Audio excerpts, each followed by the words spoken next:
see the screen, right? Beautiful. Perfect. There we go. That's Beautiful. perfect. Yeah. Wonderful. And you've got All the full view right. right there. You got the best seat now. Options.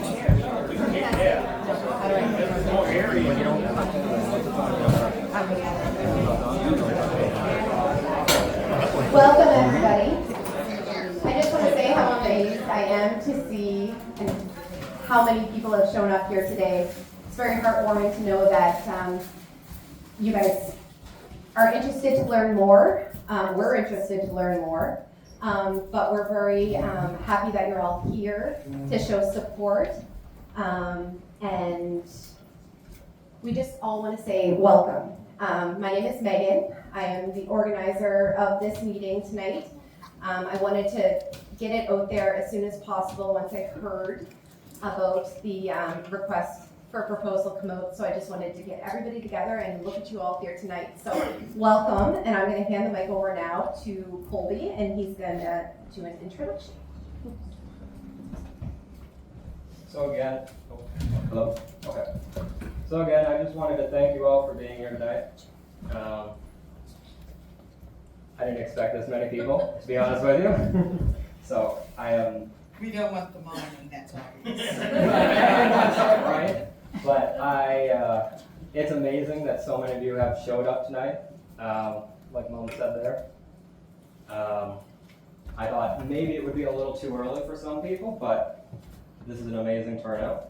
So thank you. Because this is not just about the current situations and everything, but it's about the future of our community, our health, land, and the very air we're breathing here. Before we begin, I did just want to mention that I do have that up there recording. It's not live or anything, and it's probably just going to be posted in our group, which we will get to a little later once we go into the presentation.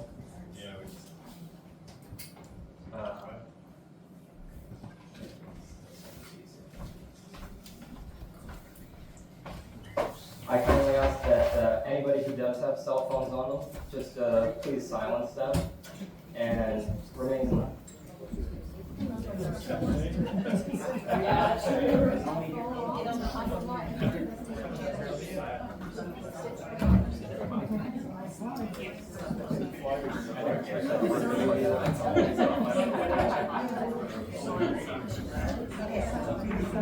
Yeah.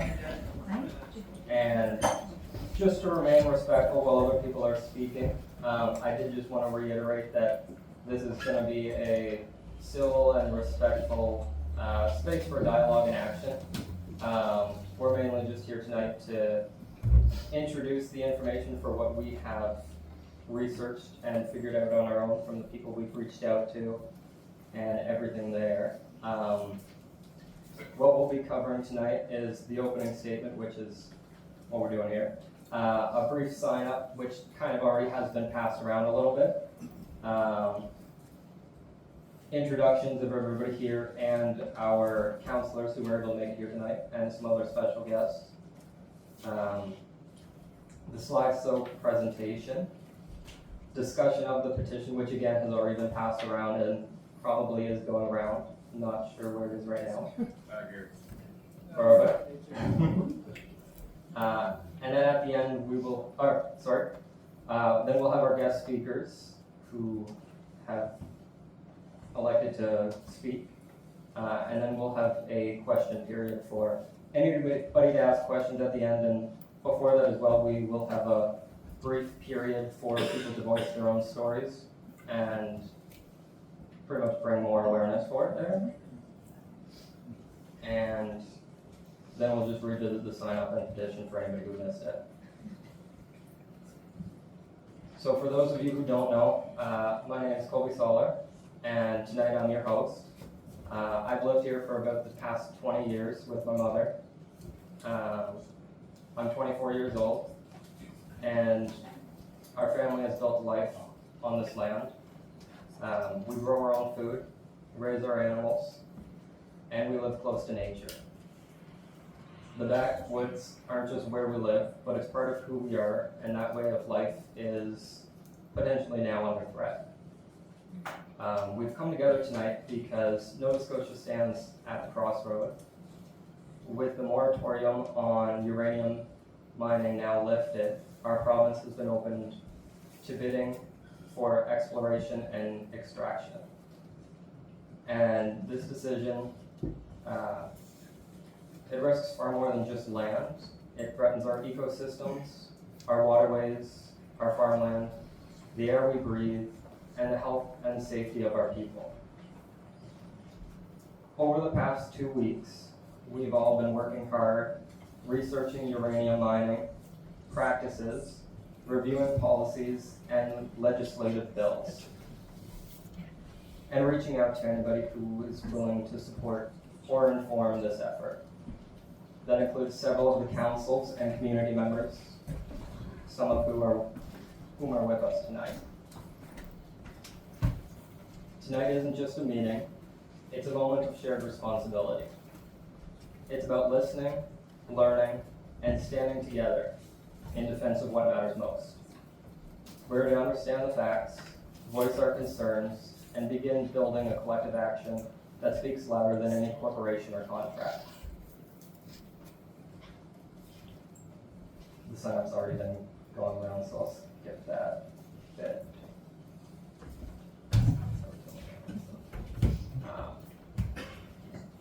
So now that we've set the tone for the evening, I'd like to take a moment to introduce the others who have joined us here tonight. Firstly, those sitting around me here.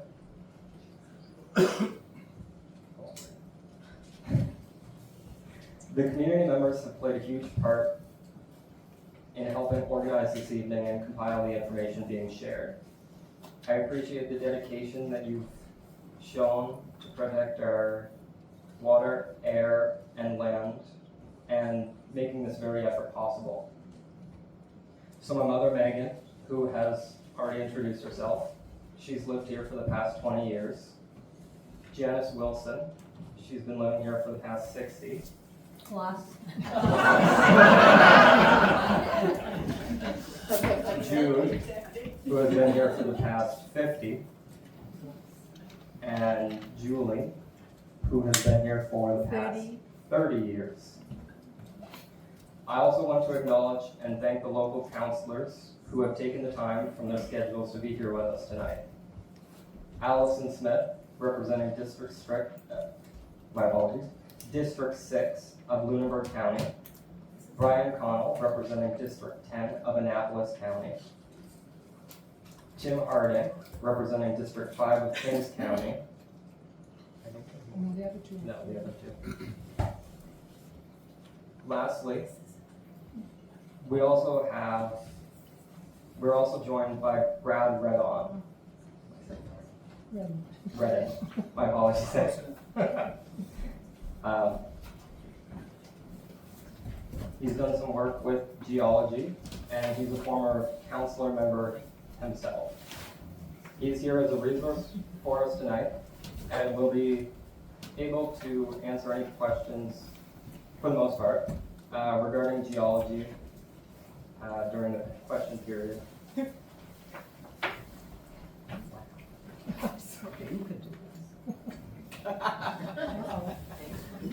So, thank you all for being here tonight again. This wouldn't be possible without each and every single one of you. Since this is moving along pretty well, we're going to move on to the slideshow presentation. This is where we'll be walking through some of the most important information we have gathered the last couple of weeks leading up to this mission or meeting. It includes the history of uranium mining, the timeline of key decisions, like when the moratorium was lifted and when uranium was added to Canada's critical mineral list, and a breakdown of the current RFP and what it actually means for our communities. You will also see detailed maps of proposed or potentially affected areas, including regions surrounding the LaHave River Shed, as well as insights into Bill 149, the Resource Minerals Act, and what it allows. We've also included information about CAPE, the Canadian Association of Physicians for the Environment, which highlights the real and measurable health impacts of uranium exposure. Toward the end of the presentation, we have also outlined practical next steps for anybody who wants to get involved.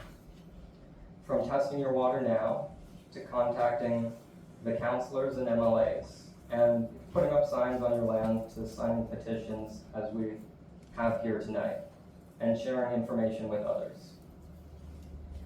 We are stronger together as we build up our province's awareness. We hope to see progressive progress moving forward. To lead us through this presentation, I'm proud to hand things over to my mother, Megan Dimmel, who has been an incredible force behind gathering and organizing this information. She will walk us through everything in more detail. So please join me in welcoming her up.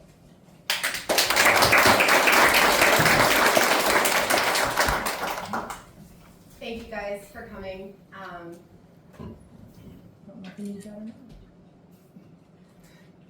Do I need this? Can you hear me? I didn't turn it off. Oops, sorry. You can probably do it. Can you all hear me in the back? Yes. All right, perfect. Welcome. Thank you all for coming. I'm just gonna go through a slideshow of information that I put together in the past little bit with some information that I got. Sure, there's lots of things missing. There's lots of things to learn. There's so much information out there, guys. And I just wanna open your eyes to a little bit of it, okay? Ever since the moratorium was lifted, since before the moratorium was lifted, I've been following around with this, talking to different groups, just trying to understand what's going on. And then the moratorium was just lifted without any listening to anybody who was speaking out for the environment to protect it, and it's very sad. So here we go. I'm just going to do a brief presentation, and we'll go from there. So the history of mining. Nova Scotia was explored in the 1970s for uranium. I actually did not know this. It was before my time. But I've learned a lot over these last few weeks. They took 4 samples from different areas. East Dalhousie, Cherryfield area was one of them. They did not proceed with the mining. In 1981, they put out a moratorium, which later in 2009, 2009, a complete ban on mining uranium due to the environmental concerns, groundwater contamination, radioactive waste. Nothing good could come of uranium mining, so it was banned. Unfortunately, March 26th came around. The 1981 moratorium was lifted, and the call from many experts for protecting our waters, land, air, and our health was ultimately ignored. Fast forward to not even 2 months later, our Nova Scotia government said they were going to take time and consideration before making any steps forward. And all of a sudden, they threw out a request for proposal on May 14th, 2025. The RFP was issued and a call for prospectors was initiated. The timeline's very quick on this. It closes June 11th. They have that much time to apply. So that's cause for concern in my eyes. The request for proposal, this goes into a little bit more detail. This is directly from their information.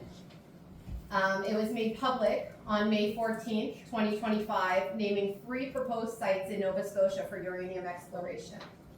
Louisville, Victoria County, Millbrook, Hants County, and our beautiful community of East Dalhousie, Cherryfield, Annapolis, and Kings County. If you look on the map, it contains both counties. I have a link here for the request for proposal. If anybody wants it, I will certainly forward this information after. There's a lot of information in here, so I'm not going to go through it all, but there is information throughout the slideshow regarding this. But I will forward this and make this slideshow available to all those who want to find out and click the links to forward through with this. Next up, this is the map that is in the RFP put into the East Dalhousie and Cherryfield area map. You can see the waterways pretty clearly in here and how close it is to everything. It covers a lot of land, a lot of firm land, a lot of land that people have owned for generations. A lot of land that no one knew this was coming. We were blindsided by it along with most of our councillors. I'm not sure that any of our councillors were made aware that this was going to be a part of Nova Scotia, let alone East Dalhousie. The timeline, just to reiterate, the moratorium was lifted March 26th. May 14th, uranium was added to the critical minerals list. May 14th, again, the request for proposal was announced. June 11th is when the bidding concludes for that. June 12th to the 26th, they will take the time to consider the prospectors. July 11th, they say they're going to announce the prospector. And on July 11th, the exploration license will be granted, and that is valid for 2 years as per the request for proposal. That does not sound like they are moving slow at all and taking the environment into consideration. Those timelines are pretty quick. Not only does uranium exploration cause environmental concerns, well, that is very concerning, but the mining process itself, but the exploration is quite as dangerous as well. So here are the affected areas on the map. Number 1 is East Dalhousie. Number 2 in yellow is Millet Brook. And then number 3 is Louisville, Victoria County. Do you see how close East Dalhousie and Millet Brook are together? Millet Brook is a 2,300 hectare piece. East Dalhousie is 64 hectares. And I believe Victoria County is around the same in Louisville, 60 some to 70. Now, keep in mind these 2 dots here, number 1 and 2, as I flip to the next slide, because you're going to want to see how close we are together. In this map, it shows the relative risk of uranium in well water. This is where uranium has been found in the province of Nova Scotia. If you look in the big green spot where we are, you can see that Millet Brook and East Dalhousie were full of uranium from one end to the other. That's quite concerning if they want to start mining. Just a thought to throw out there. This is a bunch of the waterways surrounding East Dalhousie. As you can see in the top left-hand corner, that's where we are, East Dalhousie, which runs down into the Lahave River. So now we're going to talk about the Lahave River watershed. Our lakes, ponds, rivers, and streams all around the proposed site in East Dalhousie is included in the Lahave River watershed. Lower 60 Lake. I've always called it Lower Lake 60 since I moved here. Mac Lake, the ponds, Peter Stillwater, L Lake, and other waters nearby include and are not limited to Spectacle Lake, Lake Torment, Saturday Lake, Black Duck Lake, Butler Lake, Shearbrook Lake. Everything flows downward into the Lahave River. So how do we keep our waters safe? And how do we protect our ocean? Because this flows to the Lahave River, which goes into the Atlantic Ocean. We are not like Saskatchewan. Saskatchewan is the only province in Canada that does uranium mining. We are surrounded by the Atlantic Ocean here. All of our water flows there. The risks are too high. Here is the map of the Lahave River watershed. See the white arrow right above the Lahave River watershed? Well, I didn't want to cover Lahave watershed, but that's where we are. It flows down from the South Mountain and goes all the way down past Bridgewater into the ocean. Here's the next slide that shows in great detail all of the waterways within this watershed.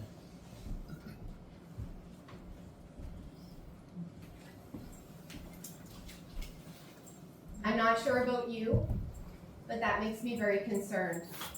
Not only for the air we breathe, not only for the land that we farm on, not only for nature, our homes, our community. This is our water.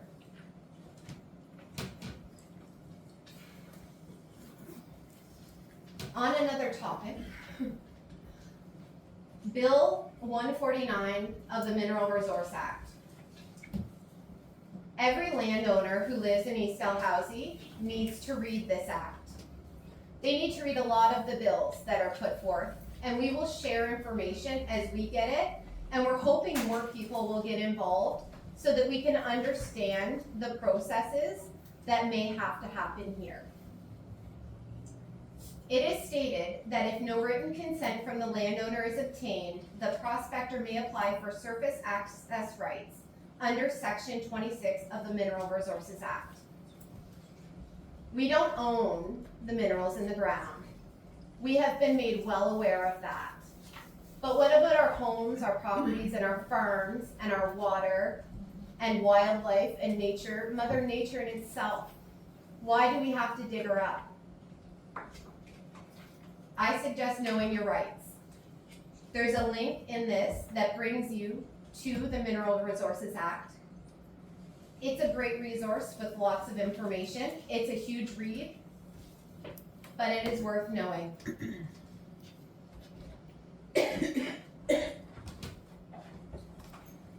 I want to share this with you from CAPE, the Canadian Association of Physicians for the Environment. I reached out to someone and I got an email back saying they were on vacation until June 2nd.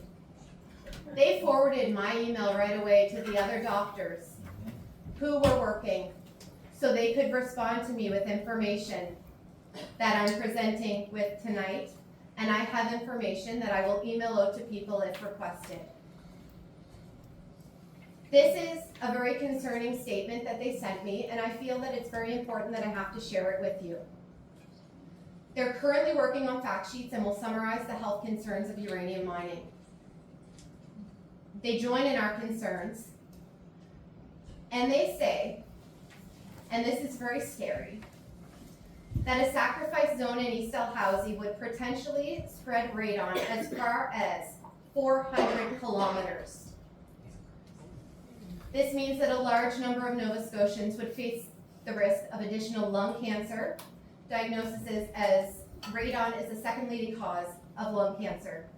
85% of the mine's radioactivity is left in the tailings pile and would continue to be radioactive for hundreds of thousands of years. Meanwhile, wind and water would distribute it all around. It would most likely leak into wells and eventually the LaHave River.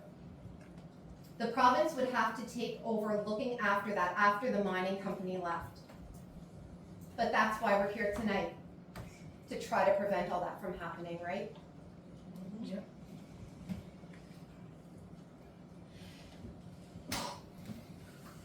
They've sent me information, uranium mining fact sheets that they do have, that specifies risks involved. Again, this will be available. I have a few handouts, but we also have, if you have a cell phone, take photos of them. I only have a few copies, guys. But if not, I will email you the links. Okay? I will email them all out. So this is just some information and lots of resources.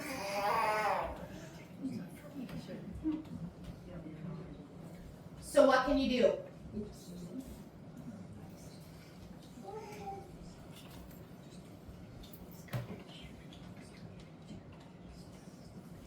Contact your counselor. I have listed our local counselors that are involved in the LaHave River watershed, which is Brian Connell, who's here from Annapolis County today. We have Tim Harding, who is here from Kings County today. We have Allison Smith from District 6, Lunenburg County. The other counselor that isn't here tonight is Kathy Moore, and she's the District 5 counselor as well. She's also part of the LaHave River watershed, and we want to bring this to her attention as well, that we are concerned citizens. I want everybody to reach out to their MLAs.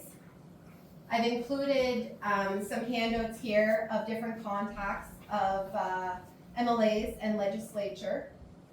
But on here, we have Annapolis, Kings, and Lunenburg. So we have David Bowlby, Chris Palmer, and Susan Corkum-Green. I suggest to everybody, test your water as a baseline for uranium and arsenic. Post your property with signs. Sign a petition. We have it around here, and it will be located as well at Convenience in the Woods, just down the road at our local store. And it will also be brought around by some community members. I want us to remember that during all of this, we are to remain calm and peaceful, as nature would want us to be. But we want to help protect our beautiful province. Before I go any further, I just got this email in just before this meeting started. I reached out to my local MLA, Chris Palmer here, a week ago, and I received a response from him tonight. Perfect timing. And he states, "Thank you for reaching out, Megan. I should give you a little backstory. I met with Chris. I spoke to him about my concerns about the moratorium being lifted prior to me even knowing that East Dalhousie was a threat to be harmed for a site. So I spoke to him previously about this. And he states, our legislation lifted the ban on testing and exploration and viability studies. The area out by East Dalhousie was an area identified as a potential viable site for exploration. Rest assured, if a company applies for a permit to develop resources, there will be a vigorous and consultative process. He says he's always available to chat anytime. I look forward to speaking with him in the future, and I expect you all to look forward to speaking with him as well. This does not sound like it's been community involved. I feel we should have been made aware before this request for proposal was put out there. We should demand better from our government, who is supposed to be there to support us. I feel, and that is my opinion, but we need to let our voices be heard and let them know that we don't want the risks of this. We enjoy our peaceful land out here. And that is the end of my slideshow. I'm going to hand it back to you.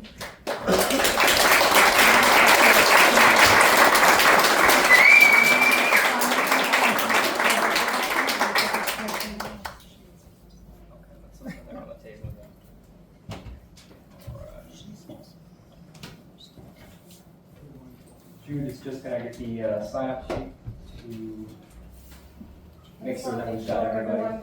That's to sign it.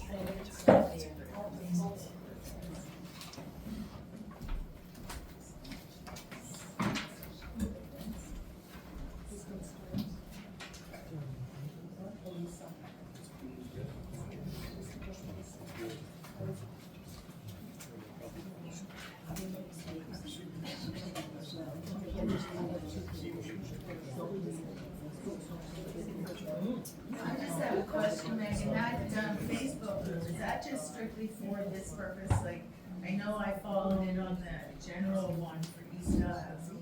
Is this gonna be just, where you're gonna put, like, will that be a point of information for? This is going to be the main source of information. Okay. Yes. So on that too, the recording from tonight, that is also going to be on this Facebook group. We're gonna do our best to keep up with any events that are happening around the province, not just in the community, but to try and bring the three affected areas together and kind of unite as one rather than us all fighting in our own, or not fighting, but Uranium exploration anywhere in the province is not not okay, and that's what we wanna make light of this.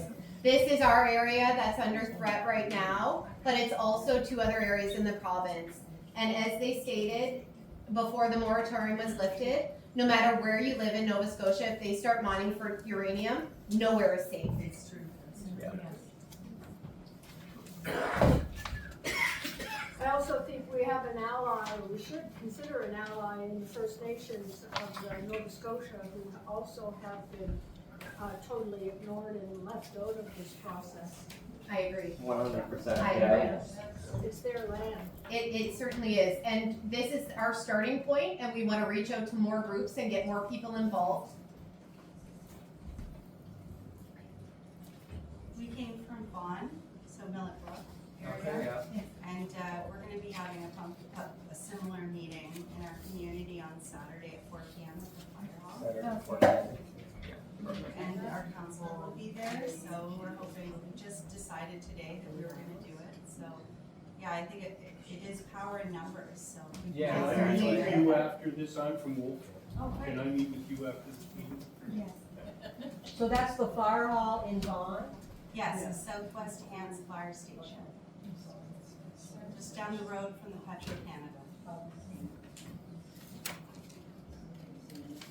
Is anybody counting the number of pets here? Because you should.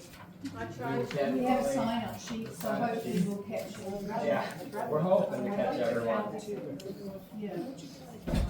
Okay, I can, shoot, Yeah. I'm done, I'll go count.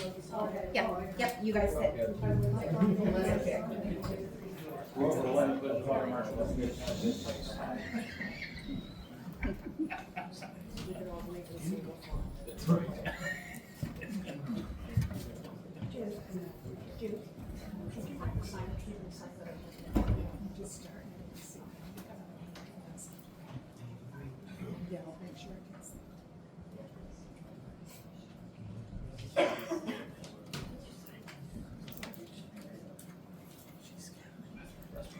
Megan, are you Megan? I am.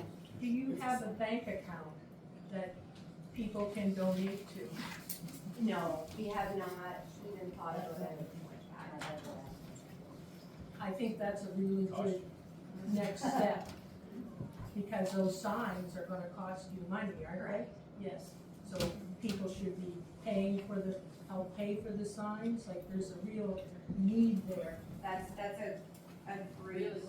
really great idea. That's my business too, so I can maybe give you a quote on printing signs and get a better deal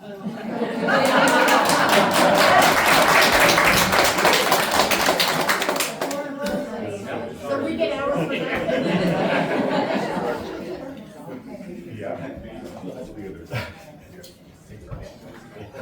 Oh, I saw it all there. Yeah, it's not all on the screen right there. That's what she did.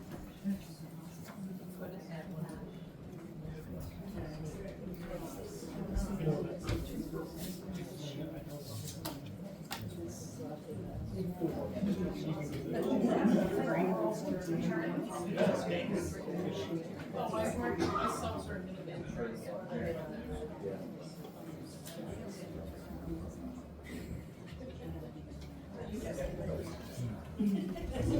I'd just like to remind people about the watershed. I know this is a smaller version of what Megan had up there, but everything coming from East Dalhousie goes down into the Lahave River. So this affects all the communities, all the way to Bridgewater and onward to Lahave. So please share this, what you have, and the information with your friends and family in those communities. They all need to know how important this is, because it affects everybody. everybody and everything. Yeah, Yeah. exactly. It's not only the watershed you have to worry about, these guys are drilling and core samples at your aquifers down below. Yeah. They hit a major aquifer, that's it. And I guarantee you, if there's anything like the exploration people I know in Alberta, they don't use a casing to drill down. No, exactly. They just go down rock. Yeah. And that's just drilling. Yeah, that Let's start and we can get the show.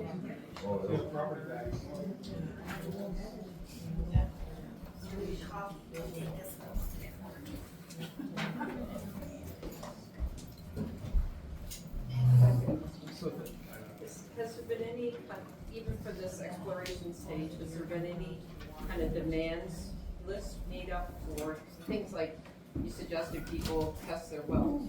Well, maybe the government should be paying for at least a portion of testing our wells, setting baselines, monitoring water. It is strictly for landowners to do so they can monitor it. But I'm wondering themselves. if as a community group, we should be demanding a few things even at this stage. I'm not sure about that, but it's definitely something we're just getting started, right? Right, so I'm just thinking Right, like, yeah. we should be asking about things just, we should be asking the government for some things if we're gonna move forward, and if the legislation implies this, they need to protect the citizens. Well, we're really hoping that it won't move forward. Right, right, that's the way. But if they are, So what we're gonna do, sorry, the microphone's dead. We have some guest speakers here tonight, and we're just gonna introduce them very quickly, and we're gonna get that started. And we'll go back to some questions here in a few minutes, because I bet you're gonna have some questions for these guys and girls. First off, Janice Wilson. She's going to speak. And I don't need the mic. Okay. As I was introduced before as Janice Wilson, and I can't even begin to tell you how wonderful it is to see such a crowd to turn out, and I hope are going to all come together. My husband and I own 260 acres of the land designated for uranium mining and exploration. Out of that 260 acres, 170 acres borders the 60 Lake, and that eventually flows into the Lehigh River. This property has been in the Wilson family for decades, if not nearly 100 years. So when I say it's my home, it's really my home. It's been a source of income for my family for years. We tried hard to be good stewards of the land. We take pride in being responsible harvesters of saw logs, firewood, Christmas trees, and use the land for recreation. The land is home to all kinds of wildlife. It's a mixed forest of hardwood and softwoods with several streams that flow into the 60 Lake. We seriously believe that uranium exploration and mining will change this property, not only in the landscape, but also in property value. We're upset with the Houston government for removing the ban on uranium mining without a word to landowners such as ourselves, and you guys probably as well, and the communities, not to let us know what was going on. Because really, they're supposed to work for us. I object to the executive director in geosciences and mines with natural resources saying that this site is not a residential area. Like, that doesn't make sense to me. We live here. We're residents here. Like, well, why would you make that remark? We do live here.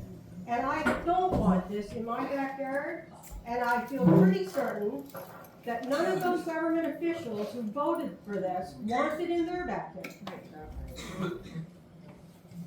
And as Megan brought up, even though sources are saying they're going to take their time, boy oh boy, this is the fastest thing I have seen government work on for a long time. I wish they would work faster on others. I understand uranium mining may possibly be done more safely now than perhaps it would have in the 70s, when the idea was first proposed in East Dalhousie. But no mining company can guarantee that there won't be a risk of radioactive contamination on the landscape, or health impacts on the human health. Uranium is still uranium. So please consider standing behind the residents in this area and all of Nova Scotians who oppose uranium exploration and mining. Sign petition, write to your government officials, and let our concerns be heard. Thank you.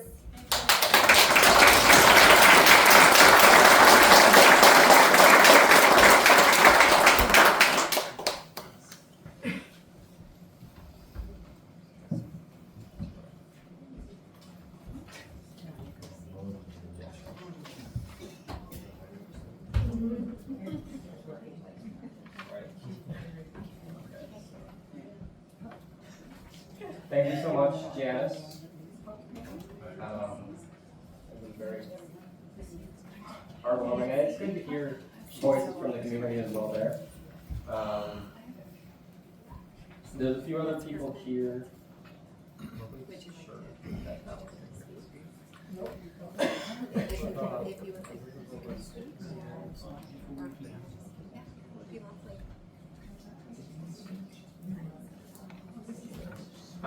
Next up, as a speaker, we have Allison Smith from District 6 in Lunenburg. I'll keep it really brief, but I am curious, how many people here are from the District of Lunenburg? Oh, wow.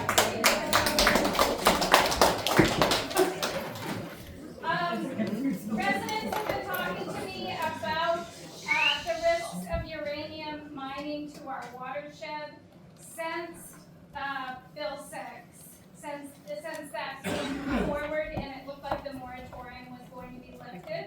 So I did have a little bit of warning, but I certainly wasn't expecting the first series of RFPs to include the watershed in our backyard.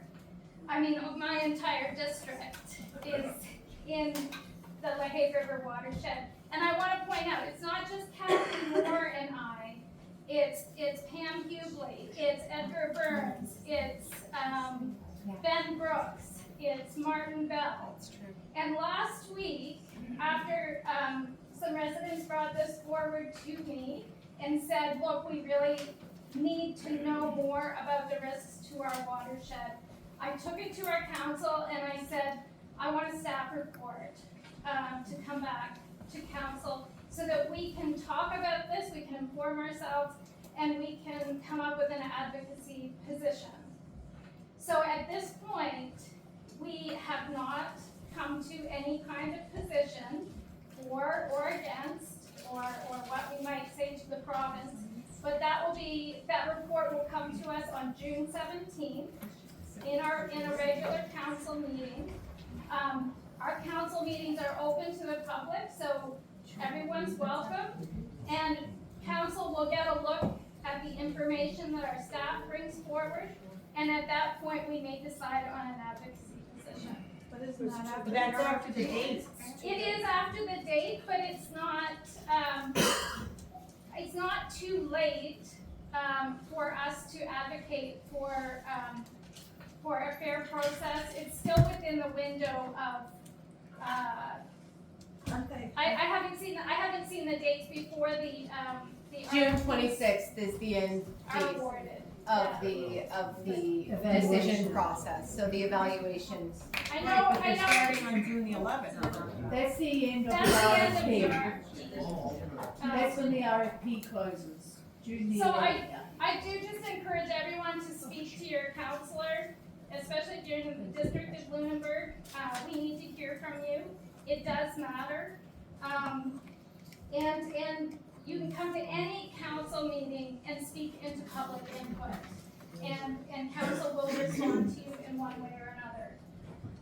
The other thing I want to say as far as water testing, there is a community water testing event this Sunday at the Parkdale Maplewood Hall. So if anyone is living near that, you can come between 10 a.m. and noon, pick up a sample bottle. It's very low cost, and they will take care of the water testing for you, and you come back later in the day. Is that testing for the heavy metals, just people and You can get bacterial or chemical.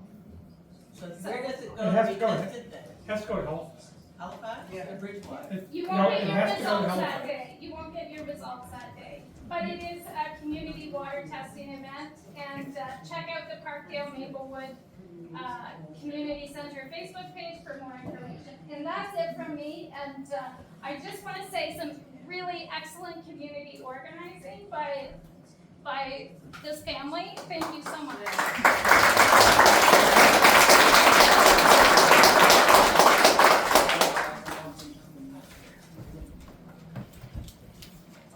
Thank you very much, Allison. Next up there, Tim Harding wanted to say a few words. Thanks for all being here, and thanks for inviting me. I didn't know too much about this before, I was here tonight. I got a letter, I got a picture in the mail where it's gonna happen. I have a daughter that has 11 acres on this land that we're talking about, so I feel the same way you guys do. So we'll put it to that. So what I can do, I'll go back to my council, and this is my area. So I believe in community. So this is the community. So I will take back what I hear tonight and let them know how I feel about it. And I hope that even though they're not from this community, I hope they have some passion and understand that it's not in your backyard, it's in your backyard. So I will do everything I can to bring it to the forefront and let everybody know and let our council know how we feel here in Dalhousie. Thank you. Thank you, Tim. What's the message back to your council? What's the message you're gonna deliver back to your council? I'm still listening to. Give them hell. I wanna hear everything tonight, and, like I said. This is very serious stuff. We got land out here too, and I'll tell you what's gonna happen to your land. Yeah, we If got. you put big money beside it. Oh. So we'll just leave it that way for now. Okay. Great, thank you, Thank Tim. you. Thank you, Tim. Did you want to speak? Brian? So next up, we have Brian Connell, District 10, Annapolis County. So this is I'm the only councillor that is affects as of now in Annapolis County. That's not saying that down the road there'll be another site opened up. We're just starting to get calls from residents across our county on it. Same as everyone here, we didn't hear, and we still haven't had no communication from the province on it at all. I was at a county meeting 10 minutes before I got here. And so we've never been notified, we've had no information on it. How I found out was the CBC called me for an interview and blew me away that it was even had been announced. So again, as my other colleagues in other counties, our job is to advocate for the people that I support. It's not only the people in Annapolis County, it's the community as a whole. So it takes in Lunenburg County. We definitely will be talking about it next month at the county council meetings, and I hope to put forward, I will put forward all the concerns of the residents in this area, and including the ones that are part of Annapolis County. Some of the things I don't like about it is that when an industry's coming, no matter what it is, it's all the other things that's gonna affect. The fire departments, are they gonna be geared to be able to handle what may be coming? Are the roads suitable for what's gonna be coming?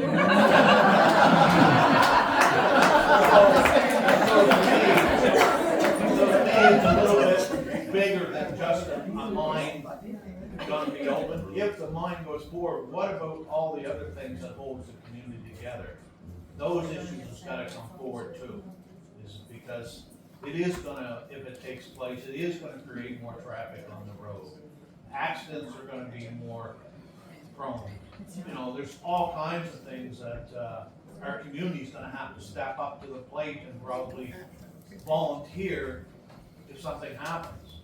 Because it may not just affect the area the mine's on. So there's lots to think about. I'm very happy to see the crowd, and strength is in numbers, so I'm glad there's other people from the other areas here too.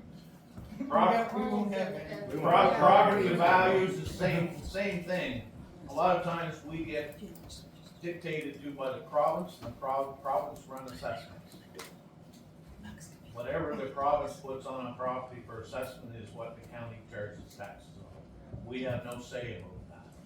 So, same as the mining, same as in our county in the very valley floor. They wanted to protect farmland, but then also, with the other hand, they said they could allow solar farms on the farmland. So we had the farmers all wound up because there's a company that's just got awarded with a solar farm on a piece of farmland. They're destroying our rural. They over-trump us. They're destroying all of our rural lands is what they're doing. So we need to be strong, MLAs, Premier, everyone's gonna be strong, vocal toward that group.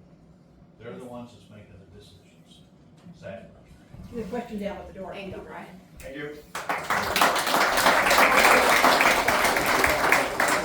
just had a question about government, because essentially we were up in arms about having wind farms put in our backyard as well. And all of our councillors were supporting us and advocating for us, but the provincial government just came in and did what they wanted to do. So, you know, as citizens, how do we even have a voice if our local governments have no power? Just strength in numbers, so we just gotta keep our points. Well, that's a really good point, and I think with this government, it's very, very clear that they are going to do what they want to do. I think we do have to rally together, like has been suggested. I also want to ask, is there a lawyer in the crowd? Because some of these activities of the government could be challenged by a lawsuit, what do you call it? Class action, yes, class action. And that would at least potentially stall a little bit until we could mobilize the masses, so to speak, as we did for the first moratorium that was successful. And I was only peripherally involved in that when I moved to New Ross. I went to a meeting much like this at the New Ross school, and it was packed, and we were discussing the very same things. Surprise, surprise. But we were, yes, but we were successful because we did rally, and now we even have to be more smart about it because the government is smarter. And that it makes the speed with which this has happened makes me think that this was planned a long time ago. When Houston went to Ontario, and he had a little meeting with variety of people, Ford and other, he went to a mining conference down in the States as well. Like, this was all laid out well before anything that we ever knew about. So that's why I think a class action lawsuit may be one of our better strategies. And as Tim just pointed out, you know, we gave them a majority, so there's no opposition. Yeah. Exactly. They have a majority of. And it wasn't a mandate to do, that majority was not a mandate to do any of this. No. I would suggest, based on the timelines, they already have their prospectors lined up. Oh, yes. Probably Yes. all the contracts ready, and they're just gonna sign. So I think they really handicapped groups like who do wanna do some activity, because we don't even have time to do that kind of stuff really, to make that big impact. And it, you know, I pay taxes in Nuremberg, I pay taxes in Halifax too. It affects the province. Yes. Our province is so small, the watersheds all connect. Yeah. So it's, you know, as much as it is in our backyard here, it's in everybody's backyard. It is. And Houston doesn't care, he blindsided our province. So that's why we all need to work together, guys, and come up with some ideas tonight and sign up and get involved. We're gonna move on to some more speakers. So, thank you for that, and we have looked into that briefly. We're going to try to do this a little more peacefully, as much as possible, but that is, it's not bad. So, anyway, we're gonna move on. Yeah. And our next, excuse me, please. We're gonna move on, and our next speaker is going to be Brad Redden. And guys, please hold your questions. I know there's gonna be a lot of information here, but we have quite a few speakers and we wanna get through them all. So, I once upon a time was a geologist. I did uranium exploration in Labrador in 2008. That project was somewhere around 10 million pounds of uranium, and it wasn't economic. We were also not near houses, but we were 120 kilometers from the nearest town. We had to fly in. To Councillor Connell's point, are the roads good enough? Satirically, no, they're not. Most of the dirt roads out there in northern Ontario and BC were in much better shape. That was also because we owned grade graders and dozers and built them ourselves. I wanted to touch on a couple of technical points on the excellent presentation Megan put together. And I was concerned about water testing, but Allison told me that the arsenic and uranium is one test. Just uranium is usually its own test. So can we go back a slide or two? Yep. There was a comment over here about the company already being picked out. I don't know about picked out, but there's certainly a lead contender, I would say. So let's do the local one, back one more. So here, oh, that one, yeah. So this is the only block currently that's not allowed to be staked, or was restricted until a couple months ago. All that blue stuff around it was you could legally stake for whatever you wanted. So there is, it's actually a number of different companies and claims who have it, but one company has a block down here, and I think here, it's called Solterra. And they say some really nice stuff on their website about circular economy and blah, blah, blah. They are a holding company for a couple of other uranium companies. One of them is Blue Sky Uranium. So can we go to the provincial map now where you show the two sites? So, yeah, right there. So, Solterra also has a big stake across the top here. Goes for about 30 kilometers. Now, early March, right after the big mining conference at the end of February in Toronto, that our premier was at, Blue Sky Uranium, who's kind of underneath Solterra we mentioned, advertised that, hey, we've got access to this great big new stake in Nova Scotia, this, that, the other thing with our partner Solterra. So this is what I found last night, about an hour and a half digging around the public resource thing, but that's also somebody who knows how to go through these reports pretty quick to find what I'm looking for. So there's not to be conspiracy driven, but there's people who've always had stuff staked here because they knew stuff was going on, and mining companies are often very politically connected. One thing they don't like is bad publicity. You know, all of Blue Sky Uranium's current projects are in Argentina. And that's the only place they're currently doing development. They're not rich by any means. They've raised $1 million this year. And that is, geez, as one geologist, I can go through that in a couple of months. And that's like just supporting the work of myself and a drill campaign going. So what was the other thing I wanted to touch on technically before we got into questions? There's been no work done here for 45 years, so it's a really small chance of anybody building a hole in the first 2 years. I mean, who knows what these idiots are going to do when they have money, because you got money in your pocket, and core results are what are good publicity. Didn't I read somewhere where there was no work done here when they were scoping this out years ago because they didn't find enough uranium to make it? So I've only read a few to look at what there is for resources and stuff out there. There's some really, really high grade occurrences that are found around the New Ross and stuff like this. Most of what I've seen around here, which is not the staked area, is just they're out with a radiation meter, measuring radiation, and some soil sampling they came back with not a lot. But I've not read the report for the actual claims there yet. So a lot of their early work for the first year is probably soil sampling and radiometric surveys.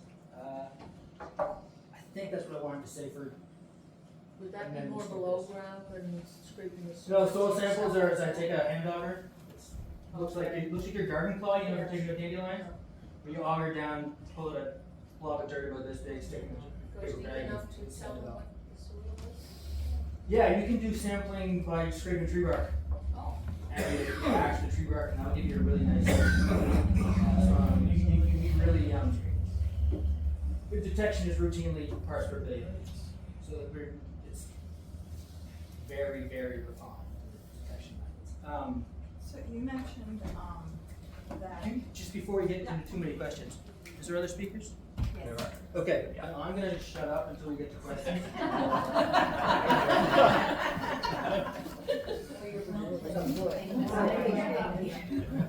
Thank you, Brad. As he stated, he will be around for the question period to answer many more questions on those topics. We have somebody interested behind us here from Cape, Nancy Covington, who would like to speak.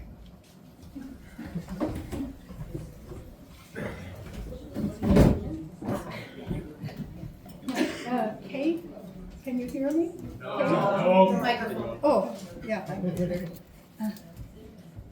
CAPE is Canadian Association of Physicians for the Environment, and I'm a retired family doctor, and I was peripherally involved back in 2008, 2009, when we finally got the legislative ban. Now, in some ways, this seems like deja vu, big meetings again, except the one thing that's different is that back in that day, our officials, our political leaders were open to listening to experts that were brought in from outside. And we as physicians have asked for meetings and there is no response. So that's the big difference. I have here 20, it's only 20 fact sheets, but you can pass them around. I just wanted to say a couple of things, that the mining companies keep comparing us to Saskatchewan, and you have to remember Saskatchewan has a land mass about 12 times that of Nova Scotia, and the population lives in the south of Saskatchewan, and up north it's very scattered people. It's the First Nations group, the Dene, I guess. And unfortunately, I guess people have asked to do studies on these group of people, but the mining companies have refused. And there has to be money from somewhere to do such a study, to just put up the money. One thing they did study, though, was the caribou that eat the lichen in the area. And as you heard, radon gas can be distributed up to 400 kilometers away. This lands on the lichens, on food, your food, if it were here, and contaminates the food with radioactive breakdown products of that radon. And anyway, it's found in the caribou in sufficiently high amounts that it would cause people to be have much higher chances of cancer. the other thing I wanted to say is that the mining company says, or the PR person, Sean Kirby, says that they have new techniques. Well, okay, since 2009, yes, Saskatchewan has very high ore, up to 17–20% pure, and they actually do it robotically. They send people underground. So there are very few miners that have big jobs. It's just a guy sitting in a building somewhere away. And these miners live so far away from their places where they live, they have to be flown in. So they're flown in for 2-week stints. So when I heard that someone's land, your house was where they were going to build, this is create a mine. This is mind-blowing to me. The other thing that's new from, I suppose you could say, a physician's viewpoint, is that lately it's been shown that very clearly that the permissible levels of radioactive materials are built on what they call reference man. And it's been clearly shown that women, and especially children, are extremely more sensitive. Children 11 times more sensitive. And of course, an unborn baby even more so. So permissible levels, if somebody says that's permissible, it may not translate to safe. I'll stop there, but here are, Can I get just one yeah, picture? Thank you. there's two sides there. Thank you. Thank you.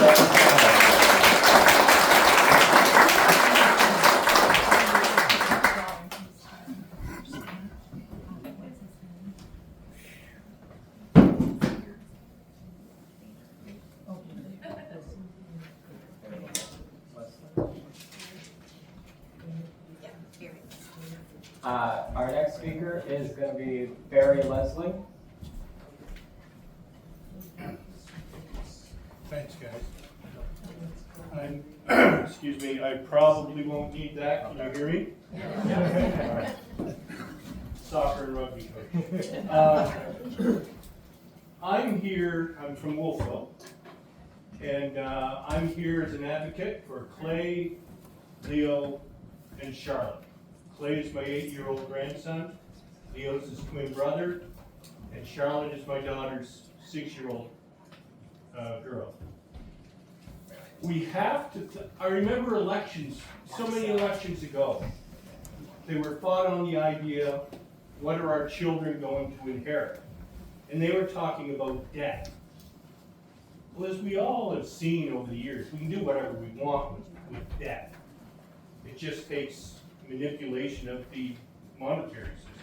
This is the earth. We can't manipulate it. Now, I'm 70 years old. I know Marilyn Manzer. I know some other people who were part of the fight against uranium mining back in the 70s. I haven't worked in uranium mine, but I've worked in hard rock mines in northern Manitoba and seen the tailing ponds from the mills that are there. You don't want to see that, and we don't want to see it in Vaughan. We don't even know yet if the intention is to have the mills here, or if we're going to ship it out. If we're going to ship the ore out, I don't know how we're going to do that. So it's great to see all you people here. If we look at the map, and you don't have to switch it, but if you all remember the map here with the great big green blob, the sub-mountain batholith. Back in the 70s, they did research on a few spots. Mill Brook, which is really near Upper Sulphur Lake, being one of them. East Dalhousie, they looked at. But there's so much that they haven't looked at. If things open up, who knows what's next? We have to protect the land. The Millet Brook site is 2,300 hectares. That's 23 square kilometers. It's interesting they use hectares when most people don't know what a hectare is because they're trying to confuse people. So there's 100 hectares in a square kilometer. So there, take that. So Millbrook itself, which is the center of that site, is 24.9 kilometers in a straight line from downtown Wolfville. Is 11 kilometers from downtown Hansville. Is 11 kilometers from the Glooscap First Nation.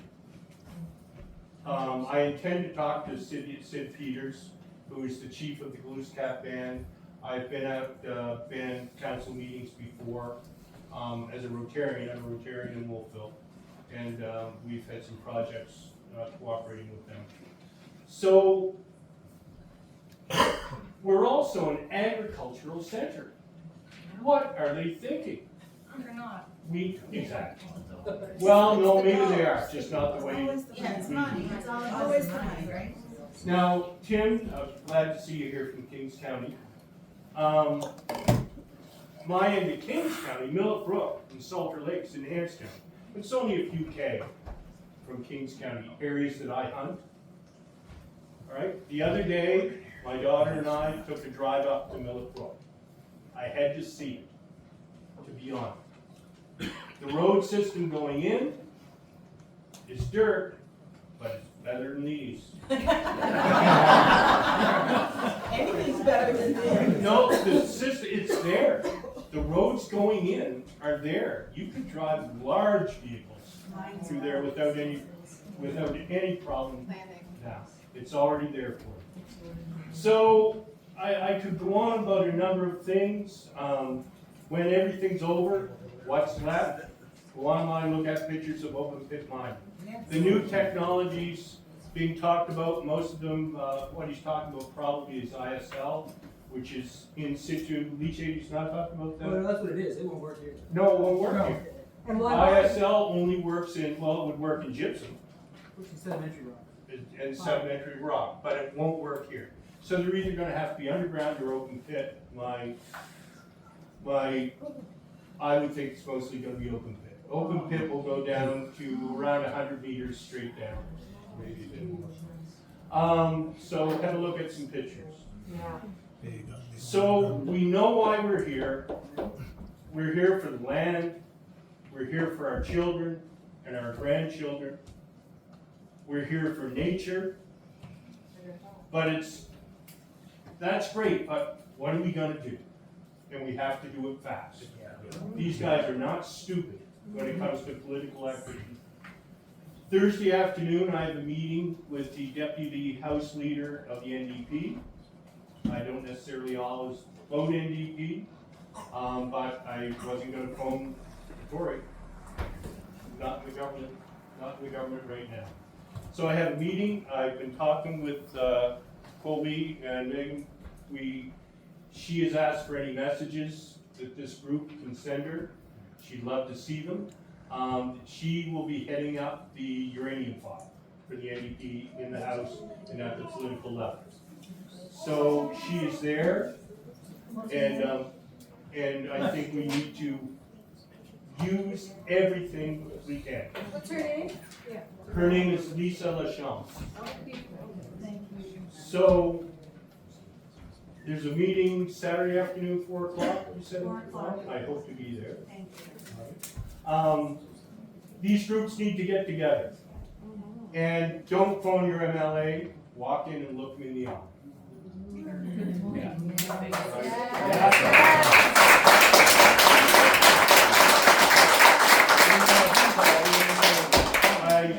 I've educated myself a lot about this in the last month, and I could continue, but I think the tech expert is right there. And I wish you all luck. It's going to be a dandy fight, but I think we're all in it. Thank you.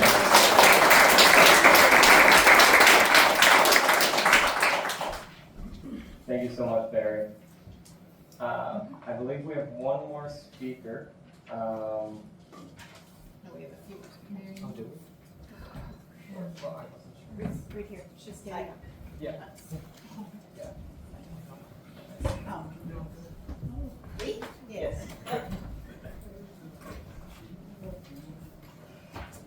you. I was asked to speak a little bit about our experience in the 2008-2009 campaign. And I well remember Nancy coming to work. She wasn't very involved. She was very key. And I have some notes, but just before I left home, I received an email from the Nova Scotia Environmental Network. Two are on that. Our members, if anybody's a member, there is a Mining Critical Minerals in Nova Scotia meeting, online meeting coming up on Wednesday, June 4th, from 7 to 8:30 p.m. 3 speakers, one from Mining Watch Canada, which is an amazing organization. Tina Northrup from East Coast Environmental Law. I heard her speak 3 weeks ago, she's great. And Karen McHenry from Ecology Action Center. So, I don't know if you have to be a member of Nova Scotia Environmental Network. I don't think you do to attend, but if you go to their Facebook page or their website, you'll see notes about it. So I live in Lunenburg County, and I'm with the South Shore chapter of the Council of Canadians. We're a citizen advocacy group, and we work through public education and advocacy on issues that affect us. So when we learned back in 2007 or 2008 that a mining company, Triple Uranium, with an office in Dartmouth, wanted to do exploration in the Miltbrook Vaughan area, we knew that we had to get involved. So we formed a new ad hoc group. I think we were called South Shore Keep It in the Ground Uranium Action Committee. I see some people here who were involved. So we started holding meetings. We worked with the Ecology Action Center, the Sierra Club. We were part of a whole provincial coalition. We met with some of the people who had worked on this back in the 70s. I was much too young to be part of that. And that was so inspiring to see this amazing, amazing work. We brought in speakers from Ontario and Saskatchewan. We held film screenings. We connected with Mi'kmaq leaders. We hosted a large public meeting with a panel of speakers at First High School in Chester Basin. We had many meetings in Chester Basin, or Chester Grant rather, and in Mahone Bay. We created bumper stickers, some large signs, banners. We had 9 or 10 fact sheets. Somebody said there were 20. We only 9. We did a petition, and of course, we met with our elected officials. It was a lot of work, but it was incredibly rewarding. And we celebrated in 2009 when the newly elected NDP government kept their promise and brought in a legislative ban. Woo-hoo! We were thrilled that our little group contributed in a small way to this historic legislation. And we thought we were done with it, but for some unknown reason I kept all my files and a big banner that we took to the special interest rally in Halifax in March. So I've been going through a lot of files the last week, and much of it is still relevant. So when I think about it now, I recognize we did run a good campaign. We worked with many incredible people around the province. We made lots of mistakes, but we did quite a few things right, some of which seem very naive now. But one of the clearest things I realized that this, and Nancy alluded to that, this is a very different political moment than what we faced in 2009. So there's a big challenge ahead. In the past, there were so many government public consultations. I remember filling rooms like this with government-led consultations. We were able to have frank conversations with our MLAs, often without a gatekeeper. The government of the day actually recognized and honored the concept of social license. And there was a growing sense that we had to do something, whatever was necessary, to address climate change. And I would say that we were far less cynical than we are now as a society. But we didn't have social media, which can be an incredible tool for building a campaign. You've already seen it work here. And for finding out what others are doing and getting access to materials. So I'm not discouraged. You know, we won before, we can do it again. This is a small community here, but look at the turnout. It is incredible. I brought materials. I thought there'd be like maybe 20 people. And our South Shore chapter and the Atlantic region, and we have Courtney Morrison here from, she's working on a just transition project. So there is some funding available for work that we're going to be doing through that project. And we are certainly wanting to contribute to this campaign. We have just booked, we were on a big wait list for a table at the Lindbergh Farmers Market. They told us it would be October. I said, we can't wait till October, this is urgent. So we have a table on Thursday, and I'll bring pictures from this event. So just 2 or 3 things that, well, 5 actually, that I learned. Find your allies. There's huge support here, but there's other people who have commented on social media. Keep a really good database. You never know who might step forward and take on a big role. Landowners, farmers, environmentalists, church groups, community leaders, neighbors. Consider groups from other organizations. If you care about saving our forests, you probably care about this. I know some people that are working in the Tattagouche area. They are having they're having a public meeting in River John on June 7th, I think, and we've heard from people who are in the Vaughan Mill Brook. Use solid research. We've certainly done that tonight. And this is even more important now than this information. If you find research, check to see the source. If you read an article, check to see the author cites these sources. I have a handout that gives some credible places to look. People who are in this room are probably not going to get sucked in by false information, but you may talk to people who are.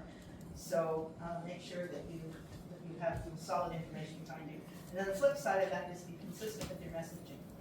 We have a physician on our committee, and he always cautioned us about exaggeration. Like, don't exaggerate the risks. The risks are bad enough as they are. You don't need to say everybody's going to die in a week. So, you know the facts speak for themselves. Take your time. If you're going to, you already created a petition, make sure that you go to the provincial government website and follow the proper guidelines. Be united in your message. You've probably noticed that the government is particularly fond of suggesting that it's just a fringe group. Make sure that you are clear about what your goals are. And then finally, and maybe most importantly, find some fun. Could be a tough campaign. Figure out ways to build your team. Think about how to deal with somebody who has their own agenda, who may be wanting to be part of you. Take time to share food, stories, or spend time talking about things that aren't just doom and gloom. Use music, art, creative projects. I'm part of a group of Raging Grannies. We have a great uranium song. We might be convinced to come. And I am totally impressed with the crowd here. I probably am not keep telling you anything new, but congratulations for this work and keep it up. Thank you.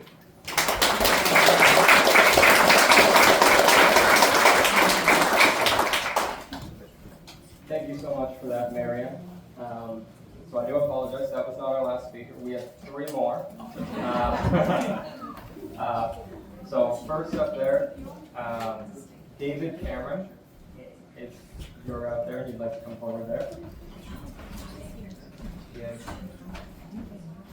Well, this is an impressive gathering, to say the least. It does remind me of the gathering down at the high school near Chester back in 2009. And that was a watershed moment for that particular campaign. This is my 3rd rodeo. And, we came out of the chute strong the first 2 times, but, there was time. This time, this isn't always really entirely about uranium. This is an assault on our democratic process. By not giving time, you look at that timeline, it's ridiculous. There is absolutely no opportunity to interact with our elected representatives, and there's no opportunity to muster forces in the way that we did previously. You know, yes, this time we have the internet. It's a little bit of an advantage that way, but no, this is a direct assault on the way some elements of our government have decided they want to do things. It feels awful lot like the other side of the border to me. Yeah. And I'm from down there. Maybe I'm a little sensitive to that. But this is the thing. Move fast, break things, change. Yeah. The way people expect to be dealt with. Landowners, how many landowners in that green area here in the, okay, all right. Okay. Did any of you get a call? No. Or a letter? Absolutely Or- not. I think it's coming. Eh? I think it's coming. So it's Christmas. You know, either our premier is socially challenged and didn't realize how rude that would be, or it's frigging intentional. And I believe it's frigging intentional. Yes. It's telling you, you don't have a voice in this. We're gonna do this, we're gonna go our way, and we're not gonna listen to you. If you try to talk to your MLA, my guess is they won't talk to you. They've been told not to talk to you about this issue in particular. So, yeah, I think you're right. Be kind, you know? Be polite, right? But we may have to stand up and make some noise. Yes. And I don't think this can be stopped by wishing it away. I really don't. I think that people are going to have to get used to coming together like this. And if we come together like this, really strong, that will make a difference. And yeah, I think that's all I've got to say is this is going to be a fight. You know, you talk about I just moved from Upper Vaughan over to Scarsdale, you know, from a frying pan into the fire. In terms of this thing, but you know, 2,300 hectares. That's 10,000 acres, roughly. That's a lot. That's a lot of territory. And that's the whole watershed of the Avon River system, right? Goes right straight down to Windsor. There. The scale is really, really substantial. And you saw that green band, and as you pointed out, they could go looking anywhere on that green band, you know, for the uranium once they get started with it. So yeah, that's all I want to say is stay united, pay attention, you know, have your names on the list so that people can get in touch with you if we want to, if we need to do an injunction, get a court injunction, get in touch with Jamie Simpson, find out how much it would cost to, you know, do that effort. Otherwise, you're stuck with that timeline, right? We need to do something to disrupt that. We really do. You know, other than that, we'll end up trying to block Cherryfield Road and the number 10 and all that. It'll be a lot of fun.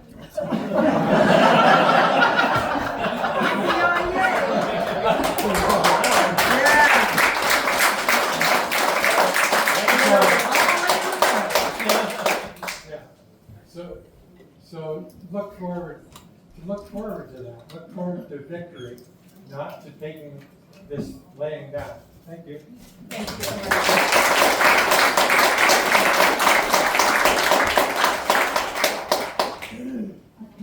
Thank you so much for that, David. our next speakers, Leon Zwicker. Long time community member. Yeah, very long time community member. School bus driver. School bus driver. All right, guys, start throwing out. Not so much a speaker, I just want to share some information with you. As it need to know, since about 1970 that they took it out of a lot of these things, but in everyday household products, guess what? Colored glass, like yellow and green colored glass, had uranium in it. Ceramic glazing had uranium in it. Now they have decreased that in a lot of things since the 70s. Porcelain powder,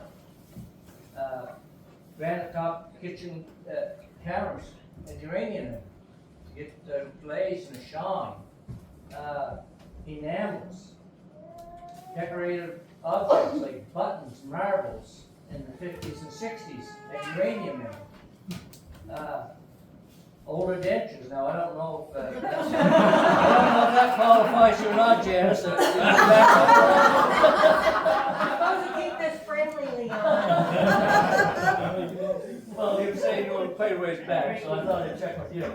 Pottery, lamps, even the Kingston Pencil Company used uranium in their pencils.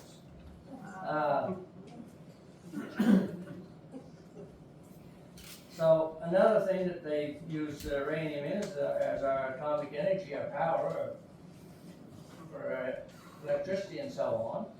That's been ongoing for years. And the old Vaseline glass and canary grass years ago they had for on your kitchen table or whatever had uranium in it.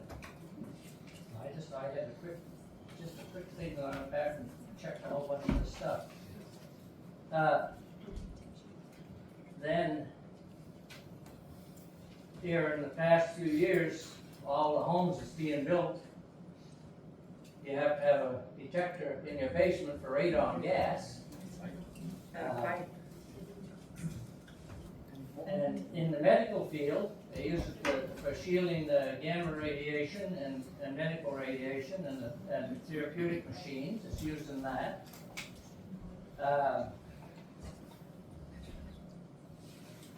And used for transporting like radioactive materials, and it's 5 times more efficient than lead as far as transporting that stuff. For our industrial use, we have nuclear power plants, and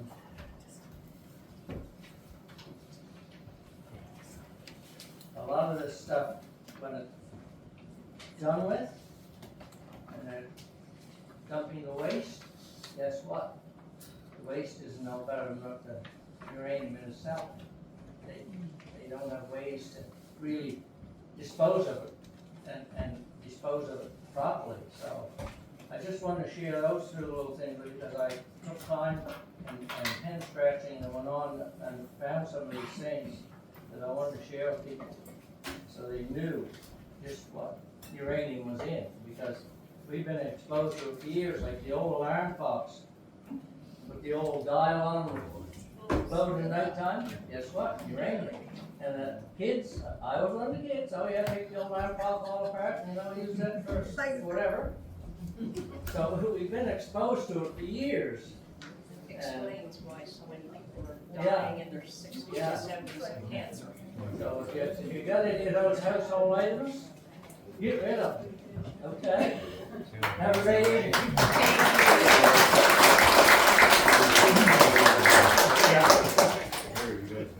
Thank you so much, Leon. I believe our final speaker of the night is Karen McKendry from EAC, which is the Ecology Action Center. Yeah, thank you. Thanks so much. So my name's Karen. I work as an environmental activist with Ecology Action Center. So a big part of my job is hearing from communities that have something coming to them. They want to know the environmental and health risks they want to know how to organize against it, and I help them with that. I've had to learn a lot about uranium in the last couple months, because I've never had to work on that before, but I have worked a bit on gold mining in Nova Scotia, so I wanted to share what some other communities have learned that might be transferable here. So the community in the Tadangouche area and the French River area had a similar situation where there was going to be an RFP to allow exploration for gold in their community. They learned that even the exploration could cause risks. There was an example in their community where an exploration hole was drilled and it wasn't capped properly and contaminated water came to the surface. People contacted the appropriate channels in government and nothing was done. So I'm not saying all exploration goes like that, but I think it is appropriate to ask difficult questions and draw a line in the sand even around exploration, because government will tell you, oh, it's very safe and it's done by professionals. That's true a lot of the time, but it could pose risks on your individual property. And so the community there was successful in advocating with their council to get the French River watershed protected because it's part of their water supply. So one route forward is definitely to apply pressure to your councillors to protect the water in your area. That's one of the only legal jurisdictions of municipalities to protect the water. Another community I worked with on the eastern shore, there was a big open pit gold mine there called the Tuqua or Moose River Gold Mine that operated for 6 years. Were there better ways to mine that gold? Yes. Is that what was done there? No. So they had experiences with a lot of blasting, 24-hour-a-day trucking sometimes, a lot of dust, which affected people with breathing problems. It decreased property values. It chucked up rocks, so people had to put boards over their windows so there was some damage when the trucks went by.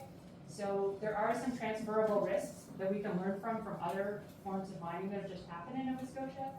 And that company was also pitched as super professional at the beginning. Over the years, they incurred 23 times where they broke environmental laws and were found guilty of that. And now they're in a lawsuit to try to get out of remediating the site. So again, not every company, but the blanket assurances that the government is giving you that they will always protect the environment and look out for you are not always held up in Nova Scotia. So I just wanted to share some recent examples of that. There are some resources other communities are organizing as well, and so you can be networked amongst several other communities and individuals. It's so sad that people who fought the original uranium battles have to come out of the woodwork and fight it sometimes for the fourth time. But there are also new people coming to the movement, younger people, people who haven't done that before, who are really curious or have experiences in other parts of Canada who are coming. So definitely network with lots of other groups. And I will say something that's amazing. When I work at Ecology Action Centre, we learn about the history of the environmental movement in Nova Scotia. East Dalhousie comes up in the history because it was one of the pivotal communities to push for the uranium ban originally.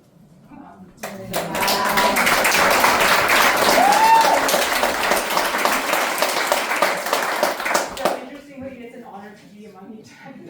And I know that your community already has all of the resources and all of the right people to stand up for the things that are important to you. Some resources that are out there already, there's a uranium fact sheet from Ecology Action Centre. You can just get on the website, put the no back in Nova Scotia. That's what you do when you're special interest. There's a webinar that's being organized on June 4th. It's free, anybody can sign up for it. I'll be speaking to Nova Scotia, but there's also going to be a national mining activist, Jamie Means, who's going to be there too, so if you're about other parts of Canada, so you can watch that webinar. And we're working on a fact sheet on landowner rights. Yeah, so word's getting out. I think partly how you know the difference between the government greenwashing and assurances and factual information is the factual stuff is reference, like scientific references that you can go to, and it's not forcing something upon you, it's just giving you information that you can make up your own mind. So I think it's making sort out what's going on right now. And I'm available for questions, and I'm always available to when I'm at Ecology.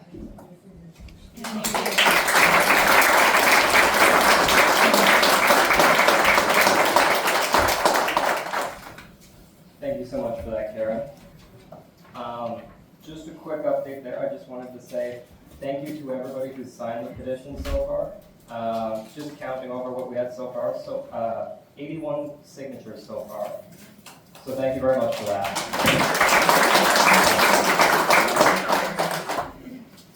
And speakers. Your words have been very powerful, and a lot of information has been shared around there. Before we do move on to the question portion, because we do save that time, I want to take a moment to open the floor to everyone here, the community, because this is your home too.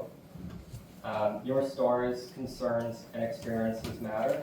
Whether you've lived here your whole life or only just arrived, your voice belongs here. If there's anything you would like to share, maybe just a story, information you have to share, anything really about the thoughts about this proposal or how it might affect your livelihoods or your peace of mind, please don't hesitate to come forward. I do just want to emphasize again to keep a respectful tone and that we are stronger together here. You can simply raise your hand and we'll give you the floor or invite you up. Whether you're comfortable just standing where you are and speaking or coming up and speaking, this is an open space for you. I got a text today telling me that they were talking in government about the uranium exploration, the Natural Resources Committee, and it was on YouTube. The executive director clarified that landowners are being notified by mail explaining their options and that landowners have the right to refuse access to their land. In the end, we're going to probably get on it, but you can refuse to begin with. Thank you. Does anybody else want to speak? I have a question.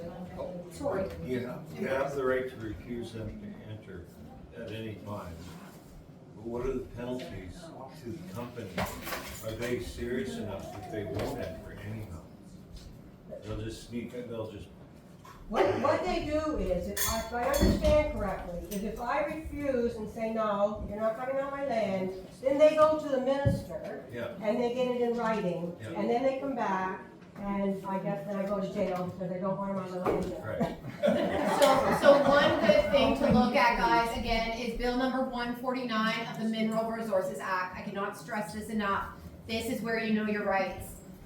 Clause number 143, section 1, a person who enters upon or performs surface work on private land without the consent of the landowner or occupier of the land, if required under section 25 or surface access rights, is guilty of an offense. They have to have the landowner's permission. However, if they cannot get your permission, they can go on and go to the government and find a way, but you can slow it down. But go on, look up this Mineral Resources Act, and it's a lot. That's actually, that's more for the geologist. So if the person has a piece of land and you do not want them on it, can they detect uranium with the use of a drone? Is it possible to do that? Absolutely. Yeah. So most of the country's been done by airborne radiation survey from 500 meters up. Even though you don't allow them on the land, you cannot stop the drone. There's from crossing already the property. radiation surveys they fly across. Yeah, that's done routinely by the government. Yeah, so the drone, you can't stop the drone. Well, legally, I've got no idea what you can stop. Yeah, you're not allowed, Nova Scotia, you're not They allowed. can do very detailed detection airborne. As a matter of fact, I would expect them, if they're not doing airborne surveys by drones here, you're doing a bad job. Yeah. Should we all be posting no trespassing signs on their property? I am. It wasn't hard. Megan, I think Karen McKenzie has a point to make on this. Yeah, so around that thing of whether someone who's doing exploration can come on your land, against your permission or without having your permission. They shouldn't be doing that, but there is a section under the Mineral Resources Act, section 26, where someone can complain to the minister and the minister can allow them access.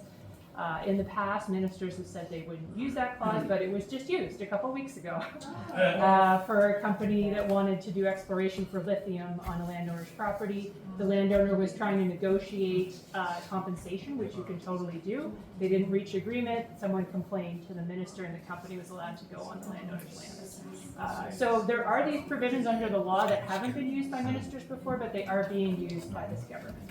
Another provision that was rarely used, it was used for the gold mine, is that the minister can expropriate land to help a company make a mine. It wasn't used very often. It was used twice on the Moose River gold mine, so 2 people had their land expropriated. So these are rare things that are written into law, but they're only used by governments who have an attitude of entitlement. I have a question, Steve. I think that a big part of it needs to be, like you say, the power of numbers. Like, the conversations need to be had, and I think the signage and stuff needs to be done. Because, as you alluded to, it's 400 kilometers is where, like, it's, so when people hear, oh, a mine, Nova Scotia, where, whatever, like, that's fine. I don't go there, right? But, like, if the message gets out that, oh, geez, it doesn't involve us. And I think trying to get that message out with the media somehow. Yeah. Like, the bus has to be made, so it's on Live 5 or something, whatever. I don't think there's time to be friendly. No. And has the media been contacted? So, as of now, for the media is not, in our particular case at least, they have, do you want to take that over?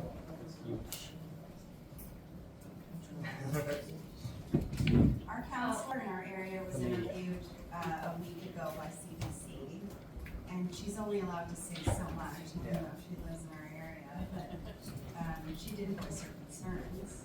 I know there are reporters who want to speak to people.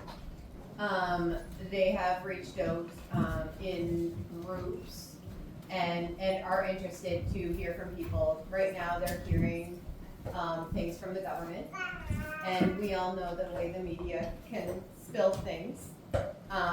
Again, why you need to do your research from other sources. But there are definitely media sources to reach out to. We just personally have not done that yet. This is our first meeting, our first group, wanting to get people together and get people involved and to share the knowledge that we've learned over these last 2 weeks, because there's so much information out there, and we need to stand together. Yep.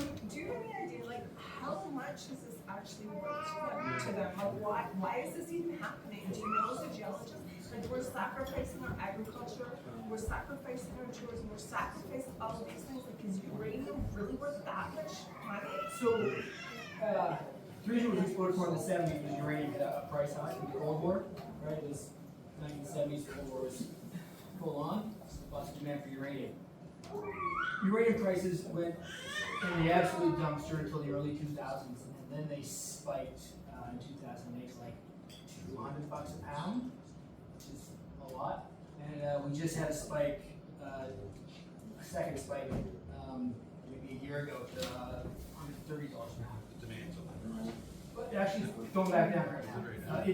Boom and bust cycles go up and down. So they're actually on the backside of a boom cycle. That's what it looks like, right? So hopefully that's good for us. But like I say, the sub-economic deposit I worked on at $150 a pound was 10 million pounds of uranium. So what's that? 1.5 billion. Change? These are small mines. So it's a lot. Yeah, it's a lot of money. Yeah, we're talking $500 million is a small operation. But here, you don't have any operational costs. You're not flying people in. You're driving from Halifax International Airport. You got a major port there. You stick up a small facility in Yarmouth. Like, it's a lot of access. This is a really good marketing opportunity for uranium companies. Number one, because you can sell all these things, you got power nearby, all these big capital costs that are only associated with mine, we don't have here. Nobody's looked for anything for 50 years. So junior explorers, like I mentioned, like Blue Sky, they come in, do some soil samples, go to the stock market and say, hey, look at this great property we've got. Raise a couple $1 million and off they go. Maybe they spend it here, maybe they spend it in Argentina. But I spent, an hour and 20 minutes talking to Sabre Old Forests about the junior mining economy and lithium 3 months ago. So you're asking a very good question, but it's also one that I can talk to you for hours off the cuff. What's the track record like in Uranium? I don't know. I did a quick Google search for news on them and got nothing, aside from their press releases. So, they haven't screwed up. They're too junior to have made any big business yet. So are our politicians pushing this through because they think it's going to bring in money to the whole province, or are they just being bribed? In which case, can we bribe them? Can we just all pour money together and pay off? These companies are, the only asset they have are their mineral claims, right? And what they can convince an investor that mineral claims are worth.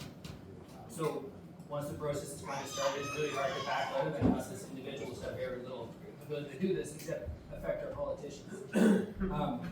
So as I wax a little political, our government has very systematically undermined public consultation processes. They consulted nobody except for industry and themselves. But why?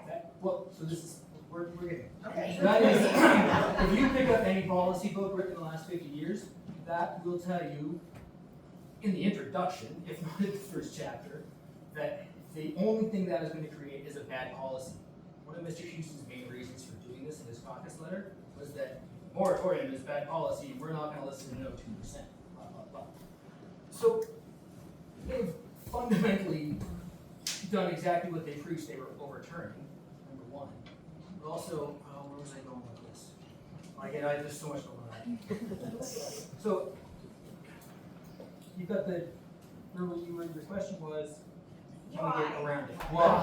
Why? So, they're telling us it's about money, right? I think part of this is apolitical. He wants to open resource extraction up. He probably looks at it as an easy thing to hit. In the words of several liberal MLAs I spoke to during my time on council, Mr. Houston hates everything that Mr. McNeil did or was involved in any way, shape, or form, which was a great big bullseye on Annapolis County.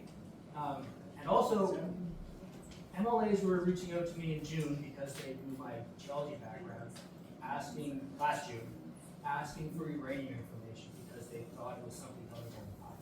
So the government has not done this on me. It was actively not spoken about during the election. So, now, to add on to it, this is kind of a good spot for me to stick this in. To add on to your references, if you have a professional talking to you in any field, any geologist professional talking to you, ask them what their thoughts are on it. Because no matter how honest they are being with you, and they are legally bound as professional geoscientists, which I'm not, I left the industry too soon, to be open and honest with you in any conversation they have. However, bias is a real thing, it cannot, it is always there, you can't get around bias. So if they are somebody who's pro-mining, like myself, I'm even pro-uranium mining. However, politically, and because I think the Nova Scotia Department of Natural Resources is functionally incompetent, as our lovely friend from the EAC has mentioned, and also we knew from various FOI pops done by Sabre Old Forests. I went to the legislature when they were passing this bill and sat before the Law Amendments Committee and told them I thought the Department of Natural Resources was not capable of regulating uranium. We know they don't regulate other things to the letter of the law. They don't follow their own internal policies. And uranium, for a bunch of technical reasons we definitely don't have time to get into, has to be done somewhat differently than other methods. So why are they doing this at a really basic level? I don't have an answer for you. And I think there may only be one person in the province who has an answer for you. We're going to be generous, maybe a couple dozen. Part of it is it keeps people distracted and focuses their attention on this. During this past week, they announced there's another gold play gonna happen up in Guysborough, bigger than the Torquay mine, which just closed up in middle Muscadava area up there. And there's nobody making any fuss about that. And every time, and the people that live around that mine area, mine in the Muscadava area, they know full well that the arsenic from the gold mine is now coming out of the leach pond and going into the St. Mary's River system up there. But nobody's making any fuss about it because he's got us now focused on this, right? Keep your attention off what they're actually doing like that. And we need to connect the dots on these things. You talk about that road that goes in to the new Benjamin Mills wind farm, which is the road that they're going to use to go into the Millet Lake system in there. And you said that road's made of dirt. Well, that road is actually radioactive. I was thinking that. And somebody in Upper Vaughan has gone there with a centimeter, it's similar to a Geiger counter. And the road, they use the local material, and it's the same material on this map, and it's radioactive.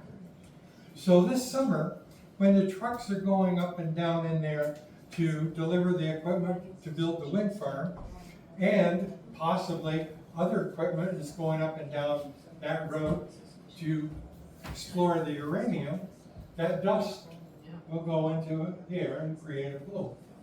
We weren't clever enough over there in that area when they were doing the whole business about the wind farm to ask that question, right? We need to ask more questions, and we have to somehow stop the juggernaut. We have to slow it down. We've got to stick a wooden shoe in the works to bring it to a crawl. I just wanted to say in response to what Susan said about why is this happening. I don't know if people listen to CBC, but Tim Houston was interviewed on CBC within the last week, I think. And he made it very clear that he believes that we're too poor, and that the way we're going to get rich is to mine and to build offshore wind and to do these other kinds of projects. And I thought, he's not talking about the forests, he's not talking about the fisheries. So obviously his agenda is to do these projects, and that's what he's going to do. I'm glad you brought that up, because I thought the same thing when I heard that. It actually made me sick. For one thing, I'm not sure if anybody has listened to the or it wasn't CBC, sorry, it was radio. CBC Mainstream. Was it CBC Mainstream? Yeah. Anyway, if you haven't listened to it, I can email you the link. It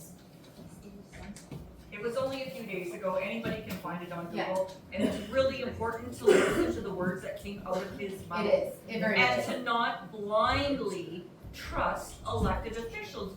There are servants. They're not our kings. There are servants. You gotta go yell at them, walk in, follow around to all the pancake breakfasts, because we know that the MLAs, they always show up to eat. They don't want the dishes. Seriously, if there's a pancake breakfast this weekend at a fire hall or anyway, do a trap line, set people up in each one. Go up to your MLA and in the face, because if you try calling an office or walking into one of their offices, they're never there.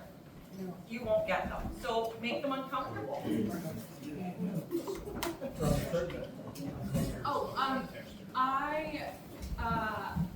Now I'm standing up. I'm a board member at the BNS as well as an Acadia student in environmental science. And I don't know if many folks in here know if it's been mentioned yet, but we are trying to get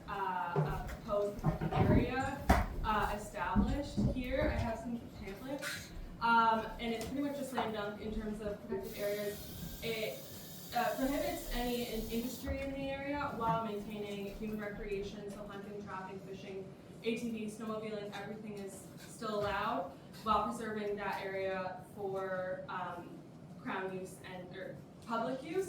And best part would be that they couldn't create a mine in that area. It would make it really, really interesting for them to try and mine there. We put in our application in June 2023. Shockingly, have heard nothing, and we're really trying to garner public support. So if you're interested, we've been calling MLAs, we've been doing a phone tree.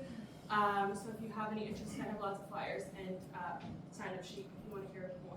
Perfect. Thank you.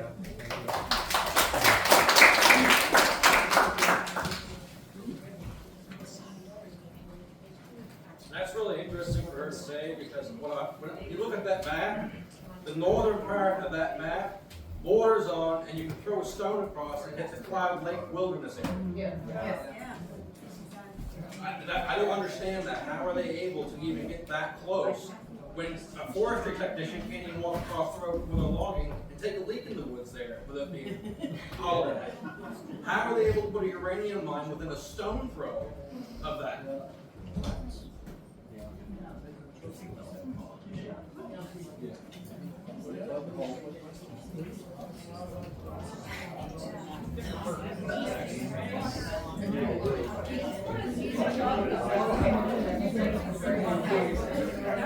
Okay.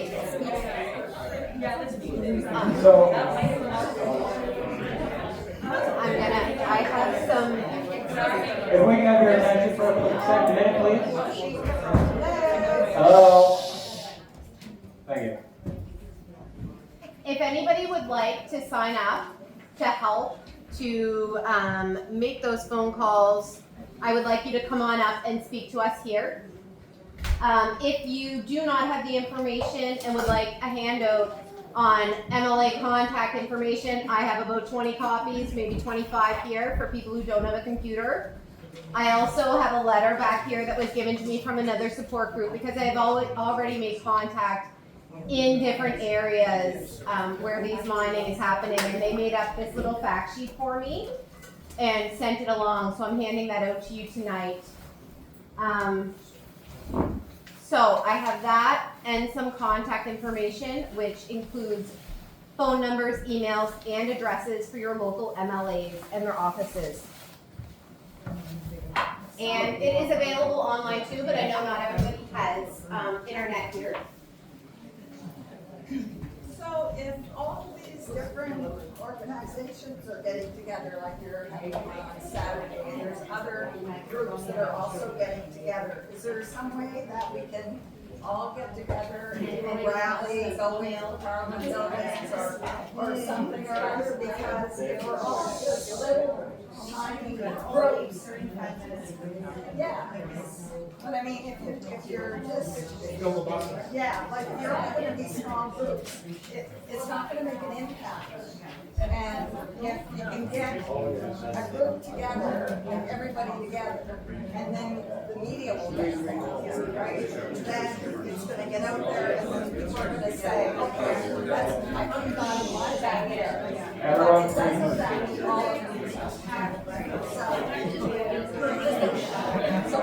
a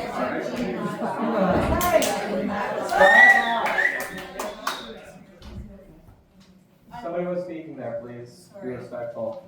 She was just saying how can we all come together and sort of form an alliance, all of us, because it only took us 35 minutes from our house to get here. We are neighbors. You are in our backyard, we are in your backyard. So if anybody who spoke tonight or can make it on Saturday at 4 o'clock at the West Hants Fire Station, that would be really great, because then there's going to be lots of new community members coming up to that one, and then hopefully we can figure out maybe how to bring everybody together, because we're not far. After tonight, I will post that for you on the group, just so for those who aren't here as well, if it gets through, and I'm sure it will, because, well, look how many people arrived here, right? But we'll certainly share that out for you as well, and see if we can collectively even merge email addresses yeah. about meetings, and Yeah. Yeah. Yeah, like if this was 100 people, and then you get 200. Exactly. Yeah. Just keep building up. Then the media has no choice. Yeah. How many people was this who counted? We had about 100 and I think somewhere between 104 and 109. A few people came and went, but that's incredible. Incredible. I counted about 120 plus at the Okay. very beginning. Yeah. But there were a lot Yeah. of people outside around that I couldn't see. So, and a lot of people that left. Well, let's go with that then, 120. Yeah. Let's go with that. Highway that runs through our community. I know when I was growing I got a quick question, folks. Quick question. It may be more shocking on. My name's Paul Morton. I just live down the road in District 6. I started sharing some of this stuff onto the Dalhousie Facebook page, and I was encouraged to see a lot of people checking it out. Ran into Megan at the store one day, and she gave me the lowdown and scribbled down on a menu that she was trying to set this up. And I think this is wonderful, okay? This is absolutely wonderful, so thank you, Megan. And the rest of the crew up on the front table, it's a wonderful thing. I live in Lunenburg. I live in a small community that doesn't even have a postal code. We don't have one here either, we've got Springfields for some reason. Exactly. But we're immediately downwind. There's 9 times out of 10, our wind is coming from that direction. I mean, my water may flow towards Bridgewater, but the air flows my way, and this is my biggest concern. And we're on a spring-fed lake, sort of, kind of. We get seasonal runoff, fills it, and in the wintertime in the spring, it runs off and that's a ditch. So that will end up down in the hay. Okay. We need some shock and awe numbers, counselors, folks, friends. That one image of the Lehigh Basin, I know it transcends several districts and county lines, but is there any bean counter in one of your staffs or something? You can sit there and, we need to have an accurate population assessment for anybody and everybody that's affected by it. Absolutely. Inside of that watershed zone. Yeah. And those are numbers. Those are numbers we can use to fight with. High-powered numbers. Other numbers that we need are health numbers for what's the tolerant level of consumption in food items. Freshwater fish, saltwater fish, because it's going downstream, it's going out of the river. You know, they pride themselves on lobsters in this part of the world. And pardon my loose lips here, but that's going to be the darndest thing to see us lose our lobster industry. Right? Never mind all these Elvers and stuff that they're trying to legally, harvest. I mean, this stuff, other countries aren't going to want our toxic stuff coming their way. So, food for thought. There's another organization that may jump on the bandwagon. There's a lot of fishermen that fish just off the shore. So if we put a fish farm at the end of the Lehigh River, then it should be okay, because Houston doesn't want to hurt the fish farm. I'm not wholly religious, but God put the biggest fish farm with them all out there naturally. We abuse it as it is. Why add to it? As they put uranium in the ground naturally to remain where it is because it helps the Earth's core. We need to think about the reasons why Mother Nature puts things where they belong and where they need to stay. Anyways, thank you very much, and I look forward to helping out as I can when I can. Thank you.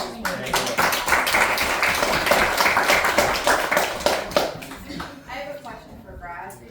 I think you might be able to answer, I'm not sure, but if, heaven forbid, one of the RFPs is accepted, how long does it take them to get geared up and start? Like, how long do we have to slow them down and stop them? Can an RFP be taken back Like, can the government turn around and say, sorry, we're not gonna let you do this? How long does it take them to get started up? That's a really hard How long, question you know, to talk we're about. talking about months, weeks before they actually dig the hole? So when I was planning exploration programs, typically you'd wind your exploration program down anywhere from the end of September to November, and you would spend then until probably the 1st of June doing reports and planning your next year's program. And so typically you have all your work for this summer planned. That said, how much information do a couple of these companies have? Already have. Like if the lease is for 2 years, is my understanding of this bullshit. They don't have to do anything this year. Running a radiometric survey, they can run until the snow flies. Pretty easy. Ideally, you might want to do that in the spring before there's leaves and stuff, but that's not a killer by any means. So then they find something, and then how long does it take them to get geared up to actually open the mine? Oh well. Are we talking months, years? You're 10 years. 10 years. 10 years would be a pretty safe number. By the time you sort of get your stuff set out and start your program and raise money, even if you've got a really keen deposit, it's 10 years. Program I worked on in Labrador was explored by Shell in the 70s and somebody before that as well. When does Houston's too finish? Yeah. So BC, the project I worked on there was initially from a gold anomaly in the 60s or 70s. Most of the stuff I worked on in Ontario dated back to the 1800s. You're usually working around an existing mine site there. These things don't move fast. It doesn't matter what they use for regulation.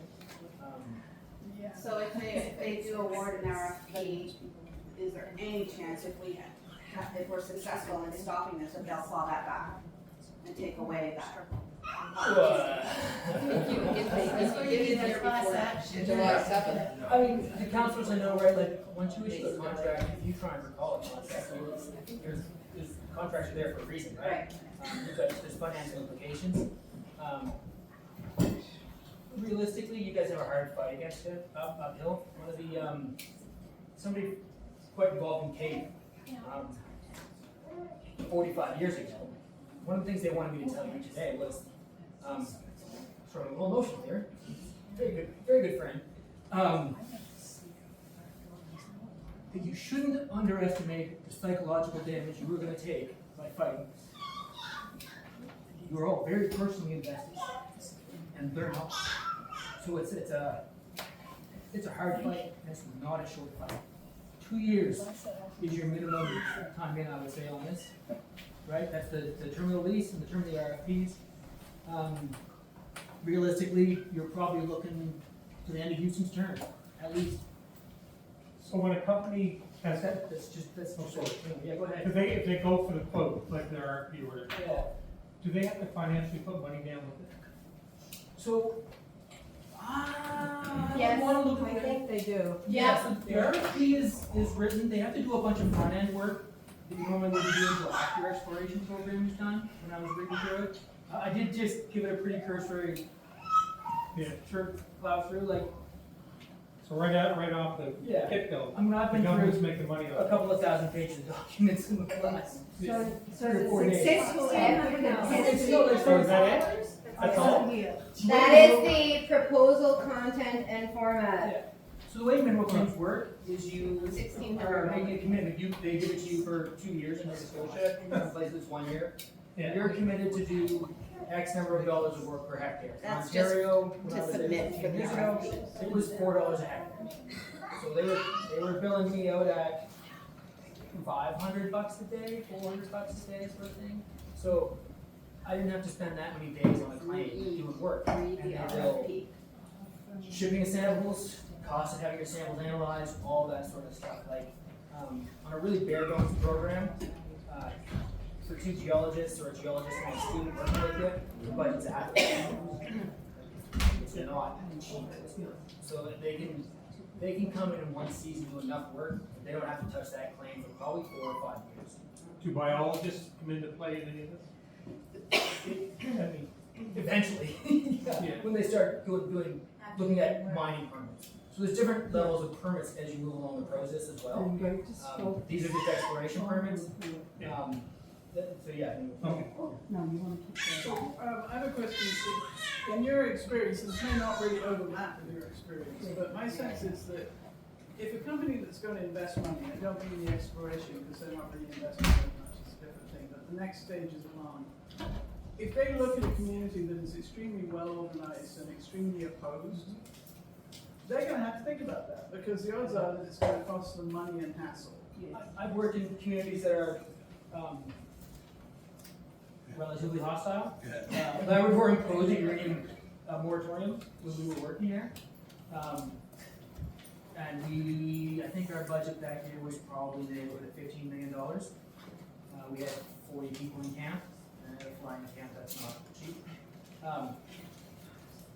So, I mean, you say they're not investing their money, we're very much investing, it might not be their money, just finance is a whole other conversation. But they're also really working very hard to maximize the perceived value of their claims. And if they're not going to achieve value of that claim, because when you drive by, or look on Google Maps, as you can do here, if every driveway has a no uranium mining, that doesn't look good for investors. So there are more than one way to skin a cat here. This is not a quick process or anything like that. There's lots of ways to come at it. Organization is going to be very good. You're going to want to split into groups, people who really focus on your, don't just say I want to do something and I'll go do that. If it's not something you're going to be good at, because there is somebody here who is good at it. I read a political scientist from Kettle tonight, right? Like, there's biologists here. There's all kinds of random people here. And so, if your time isn't like right now, I think there's moral support's good. You've got some people up there who are really engaged right now, but they're going to burn out. So, and there's people who will be good with technical information, people who are good with political information. There's people who will be good political advocates. And it's really important that you use your strengths to use these. There's a reason geese fly in that formation. Is when the one leading the pack gets tired, they can fall back and somebody else comes to the front.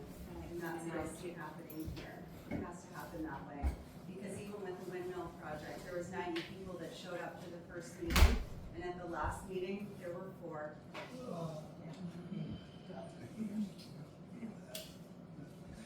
About how much trouble or aggravation or money would they have to lose? No,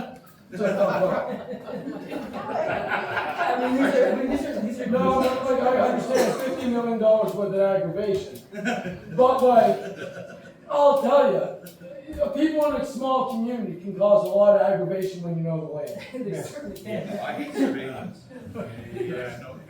So, it's some anecdotal stuff.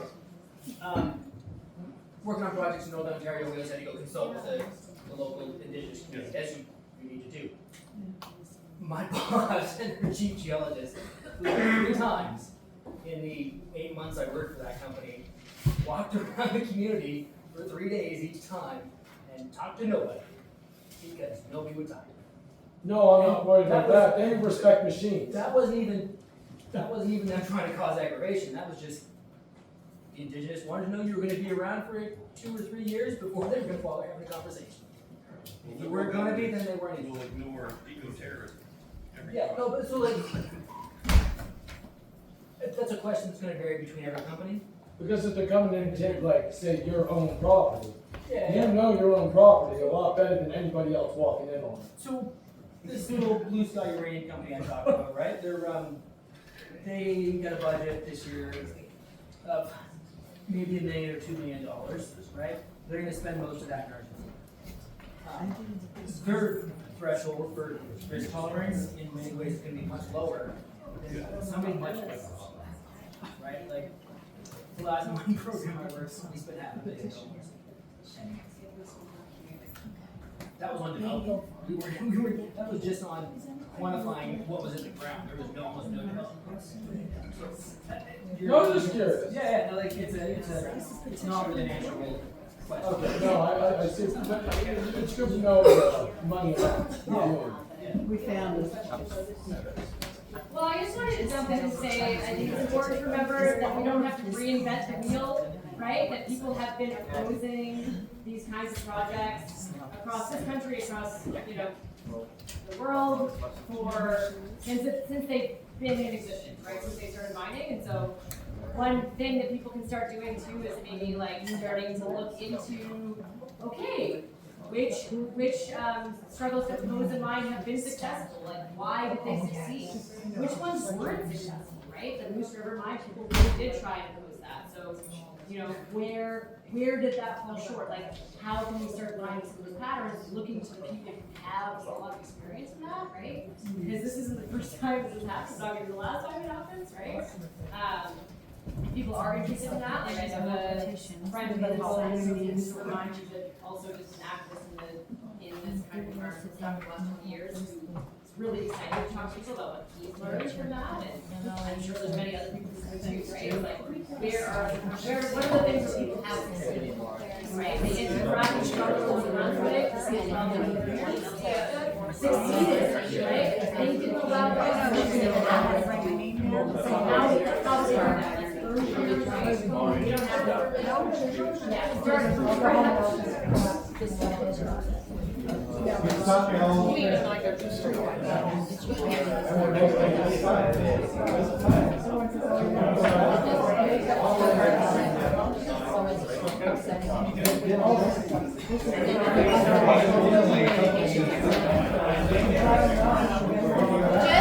before everybody leaves, if anybody would like any information, reminder, I do have a few sheets up here.